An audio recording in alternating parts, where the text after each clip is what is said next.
মাত্র 4টা প্রোডাক্ট থাকলে টিনেজাররা খুব ইজিলি স্কিন কেয়ার শুরু করতে পারবে।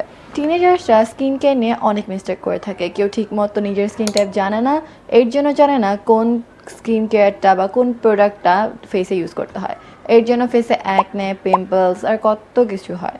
অ্যাজ এ টিনেজার মাইসেলফ আমি আজকে তোমাদেরকে হেল্প করবো কিভাবে একটা সুন্দর রুটিন বিল্ড করা যায় ফর টিনেজার্স। প্রথমে একটা skin care routine build up করতে তোমাকে জানতে হবে তোমার স্কিন টাইপ। যেমন আমার স্কিন হচ্ছে ড্রাই স্কিন, সো আমি যেসব প্রোডাক্ট ইউজ করি ওগুলো ড্রাই স্কিনের জন্য। সো তুমি নিজের স্কিন টাইপ জেনে স্কিন টাইপ অনুযায়ী যে প্রোডাক্টগুলো দরকার সেগুলো তোমার ফেসে ইউজ করতে হবে। টিনেজদের জন্য আহামরি অত প্রোডাক্টের কোনো দরকার নেই। অ্যাজ এ টিনেজার মাইসেলফ আমার স্কিন কেয়ার রুটিন শুরু হয়েছিল 4টা প্রোডাক্ট দিয়ে। সো তুমিও যদি একটা টিনেজ হয়ে থাকো, তোমারও 4টার বেশি প্রোডাক্টের আপাতত কোনো প্রয়োজন নেই। বর্তমানে আমার স্কিন কেয়ার রুটিনে আছে এতগুলো প্রোডাক্ট, এগুলো জাস্ট কয়েকটা আরও আছে। তোমার কি এতগুলো প্রোডাক্টের দরকার আছে? অ্যান্সার হচ্ছে absolutely not. You don't need this many products, you only need 4 product. তোমার দরকার একটা জেন্টেল ক্লিনজার, একটা টোনার, একটা ময়শ্চারাইজার অ্যান্ড সানস্ক্রিন। টোনারটা চাইলে স্কিপও করা যায়, বাট যাদের স্কিনে বেশি দরকার বা অন্য কোনো প্রবলেম আছে তারা টোনারটা ইউজ করতে হবে। সো প্রথমে স্কিন টাইপ জানার পরে একটা ভালো ক্লিনজার চুজ করতে হবে। আমার ড্রাই স্কিন, এর জন্য আমি আমার ড্রাই স্কিন অনুযায়ী একটা সুন্দর জেন্টেল ক্লিনজার খুঁজেছি। এটা দিয়ে আমি শুরু করেছিলাম। This is the Haru Haru wonder black rice cleanser. এটা খুবই জেন্টেল, যাদের ড্রাই স্কিন আছে চাইলে এটা ইউজ করে দেখতে পারো, খুব খুব খুব ভালো। অ্যান্ড তারপরে দরকার একটা টোনার।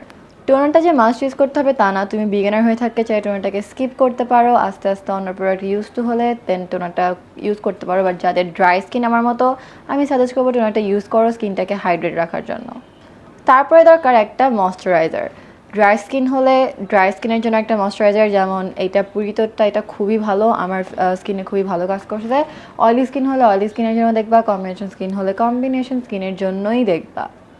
অ্যান্ড যেই ময়শ্চারাইজার তোমাকে ভালো স্যুট করে ওটাই চেষ্টা করবা রেগুলারলি ইউজ করার। অ্যান্ড তারপরে the most important step of skin care is sunscreen. Sunscreen কোনোভাবেই ভোলা যাবে না। আমরা অনেক কিছু মুখে ইউজ করি কিন্তু সানস্ক্রিন ইউজ করি না। দেন ওয়াটস দ্য বেনিফিট? আমি এত কষ্ট করে এতগুলো স্কিন কেয়ার করলাম, এত প্রোডাক্ট মুখে দিলাম, বাট আমি সানস্ক্রিন দিলাম না অ্যান্ড আমি বাইরে যাচ্ছি, কোনো লাভ নেই। Sunscreen is a must for skin care. আমি এখন স্কিন ক্যাফের এই সানস্ক্রিনটা ইউজ করতেছি, এটা খুব খুব খুব ভালো আমার জন্য। আমি পার্সোনালি সবাইকে এটাই রেকমেন্ড করি। বাট তোমরা তোমাদের স্কিন টাইপ অনুযায়ী যে কোনোটা ইউজ করতে পারো, বাট বিগিনার হয়ে থাকলে এটা ট্রাই করে দেখতে পারো, এটা অনেক ভালো। সো 4টা প্রোডাক্ট নিয়ে তোমার স্কিন কেয়ার জার্নি তুমি শুরু করতে পারো। অ্যাজ এ টিনেজার এর থেকে বেশি কিছু দিয়ে আমি শুরু করি নাই, বাট আস্তে আস্তে এখন আমি আমার স্কিন কেয়ারে অনেক কিছু বিল্ড আপ করছি। কাজ আমার ইচ্ছা ছিল একটা গ্লাসি স্কিন বা কোরিয়ান যে স্কিন কেয়ার রুটিনটা ওইটা আমি এখন ফলো করি। তোমরা চাইলে আমি ওইটাও শেয়ার করতে পারবো, অবশ্যই জানাবা তোমরা জানতে চাও নাকি। So yes, that's it. এটা ছিল আজকের ভিডিওর জন্য। ভিডিওটা বেশি লং করতে চাচ্ছি না আমি, দ্যাটস ওয়াই এটাও খুবই খুব খুব শর্ট রাখলাম। আশা করি হেল্পফুল ছিল ভিডিওটা। So see you in the next video. Bye by.